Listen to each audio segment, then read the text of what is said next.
بسم اللہ الرحمن الرحیم۔ صحیح بخاری کتاب ایمان کا بیان، باب جبرائیل علیہ السلام کا نبی کریم صلی اللہ علیہ وسلم سے ایمان، اسلام، احسان اور قیامت کے علم کے بارے میں پوچھنا۔ حدیث نمبر 50۔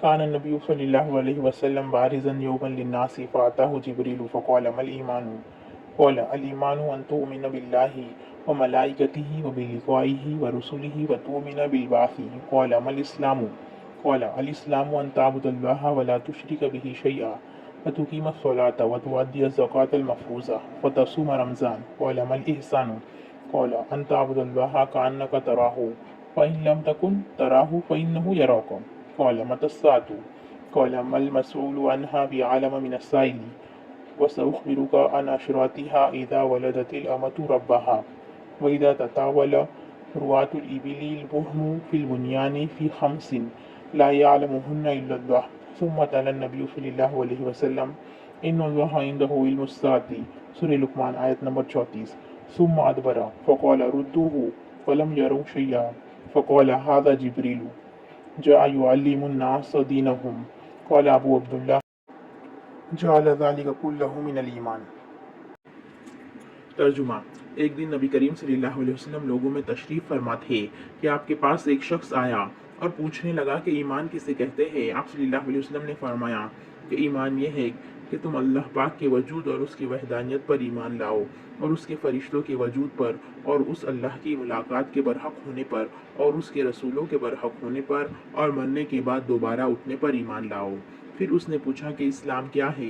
آپ صلی اللہ علیہ وسلم نے پھر جواب دیا کہ اسلام یہ ہے کہ تم خالص اللہ کی عبادت کرو اور اس کے ساتھ کسی کو شریک نہ بناؤ، اور نماز قائم کرو، اور زکوٰۃ فرض ادا کرو، اور رمضان کے روزے رکھو۔ پھر اس نے احسان کے متعلق پوچھا۔ آپ صلی اللہ علیہ وسلم نے فرمایا، احسان یہ ہے کہ تم اللہ کی عبادت اس طرح کرو گویا تم اسے دیکھ رہے ہو۔ اگر یہ درجہ نہ حاصل ہو تو پھر یہ تو سمجھو کہ وہ تم کو دیکھ رہا ہے۔ پھر اس نے پوچھا کہ قیامت کب آئیں گی؟ آپ صلی اللہ علیہ وسلم نے فرمایا کہ اس کے بارے میں جواب دینے والا پوچھنے والے سے کچھ زیادہ نہیں جانتا، البتہ میں تمہیں اس کی نشانیاں بتلا سکتا ہوں۔ وہ یہ ہے کہ جب لونڈی اپنے آقا کو جنم دیں گی، اور جب سیاہ اونٹوں کے چرانے والے دیہاتی لوگ ترقی کرتے کرتے مکانات کی تعمیر میں ایک دوسرے سے بازی لے جانے کی کوشش کریں گے۔ یاد رکھو، قیامت کا علم ان 5 چیزوں میں سے ہے جن کو اللہ کے سوا کوئی نہیں جانتا۔ پھر آپ نے یہ آیت پڑھی کہ اللہ ہی کو قیامت کا علم ہے کہ وہ کب ہوں گی، آخر آیت تک۔ پھر وہ پوچھنے والا پیٹ پھیر کر جانے لگا۔ آپ صلی اللہ علیہ وسلم نے فرمایا کہ اسے واپس بلا کر لاؤ۔ لوگ دوڑ پڑے مگر وہ کہیں نظر نہیں آیا۔ آپ صلی اللہ علیہ وسلم نے فرمایا کہ وہ جبرائیل علیہ السلام تھے جو لوگوں کو ان کا دین سکھانے آئے تھے۔ ابو عبداللہ امام بخاری رحمۃ اللہ علیہ فرماتے ہیں کہ نبی کریم صلی اللہ علیہ وسلم نے ان تمام باتوں کو ایمان ہی قرار دیا ہے۔ Translation. One day while the Prophet sallallahu alaihi wasallam was sitting in the company of some people, the angel Jibreel alayhi salam came and asked, "What is faith?" Allah's Apostle sallallahu alaihi wasallam replied, "Faith is to believe in Allah, His angels, the meeting with Him, His apostles, and to believe in resurrection." Then he further asked, "What is Islam?"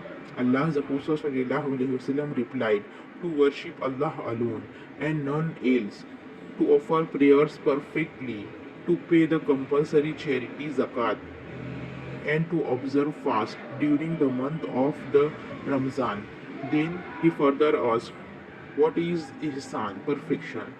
Allah's Apostle sallallahu alaihi wasallam replied, "To worship Allah as if you see Him, and if you cannot achieve this state of devotion, then you must consider that He is looking at you." Then he further asked, "When will the hour be established?" Allah's Apostle sallallahu alaihi wasallam replied, "The answerer has no better knowledge than the questioner, but I will inform you about its portents. First one, when a slave lady gives birth to her master. Second, when the shepherd of black camels start boasting and competing with others in the construction of higher buildings. And the hour is one of 5 things which nobody knows except Allah." The Prophet ﷺ recited, "Verily, with Allah alone is the knowledge of the hour."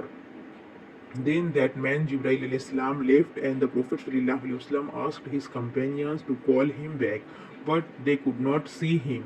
Then the Prophet sallallahu alaihi wasallam said, "That was Jibril alayhi salam who came to teach the people their religion." Abu Abdullah said, "He, the Prophet sallallahu alaihi wasallam, considered all that as a part of faith."